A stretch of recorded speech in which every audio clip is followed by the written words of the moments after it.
Selamun aleyküm. Bugün miladi 25 Eylül 2022 Pazar, Hicri 1444 29 Safer.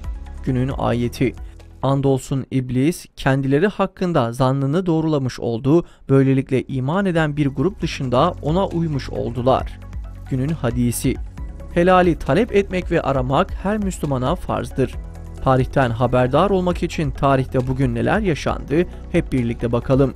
1396 Yıldırım Bayezid Nibolu zaferini elde etti.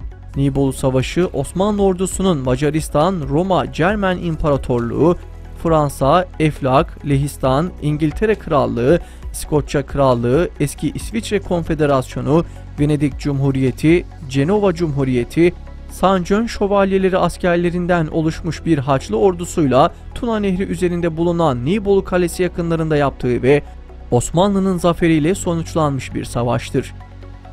Bu savaş aynı zamanda Nibolu Haçlı Seferi diye anılmakta olup Orta Çağ'ın sonuncu Büyük Haçlı Seferi olarak da nitelendirilmektedir.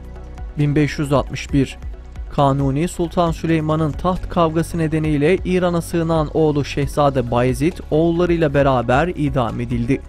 Saray kadınlarının ve valide sultanlarının yönetim işlerine parmağını sokmaya başladıkları ve saray entrikalarının baş gösterdiği Kanuni Sultan Süleyman döneminde tahta gözünü diken şehzadelerin biri dışında hayatta kalma şansının bulunmadığı amansız bir savaş söz konusuydu ve Hürrem Sultan'ın oğlu olan Şehzade Sarı Selim'in dışındakiler bu savaşta canlarını vereceklerdi. Şehzade Bayezid tahta geçmek için önce umutlanacak, daha sonra da babasının karşı çıkması ve onu koruyan annesi Hürrem Sultan'ın ölmesi üzerine çareyi İran Şahı'na sığınmakta bulacaktı.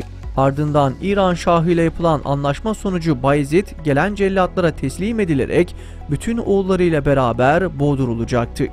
1818 Dünyada ilk kez bir insana başka bir insanın kanı nakledildi ve kan nakli tıp tarihinde bir devrim ve hayat kurtaran bir buluş olarak yerini almaya başladı.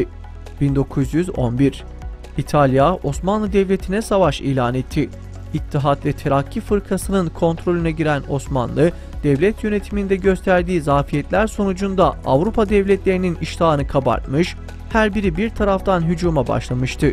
Birkaç yıl sonra patlak verecek olan 1. Dünya Savaşı'nda ise ihanet gibi bir hatanın içine girecek olan İttihatçılar, Osmanlı'yı Almanya'nın safında dünyanın tüm güçlü ülkelerine karşı savaşa sokacak ve 600 yıllık Osmanlı İmparatorluğu dağılacaktı.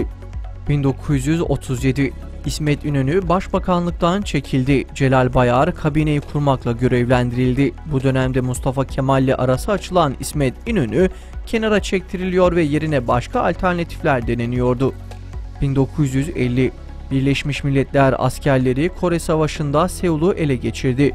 Soğuk Savaş'ın ilk sıcak çatışması olan Kore Savaşı 1950-1953 yılları arasında Kuzey Kore ile Güney Kore arasında yapılan savaştır. Savaş, ABD ve müttefiklerinin daha sonra da Çin Halk Cumhuriyeti'nin müdahalesiyle uluslararası bir boyut kazanmıştır. Kore Savaşı sonunda Kore'nin bölünmüşlüğü korunmuş ve bugüne kadar gelen birçok sorun miras kalmıştır. Savaş 2007'de Güney Kore ve Kuzey Kore arasında imzalanan barış antlaşmasına değin kağıt üzerinde devam etmiştir. Kore Savaşı'na Türkiye hiçbir şekilde taraf olmamasına rağmen ABD'ye ve Batı bloğuna şirin görünmek adına katılmış ve bunun bir ödülü olarak NATO'ya alınmıştır. 1957 Amerika Birleşik Devletleri'nin Arkansas eyaletinde 9 siyah çocuğun beyazların bulunduğu okula gitmesi beyazlar tarafından protesto edildi. 1500 beyaz gösterici eylem yaptığı 7 kişi tutuklandı. ABD'de şu ana kadar da dinmeyen beyaz ırkçılığı dizginlenmeye çalışıldığı o yıllarda iyice azgınlaşmış ve siyahlarla ilgili en küçük olumlu bir adımın atılması karşısında şiddetli tepkilerle doruğa çıkmıştır. 1974 Bilim adamları aerosol spreylerinin ozon tabakasını tahrip ettiği konusunda uyarıda bulundu. Ne var ki bu spreyler halen üretilmeye ve kullanılmaya devam etmektedir.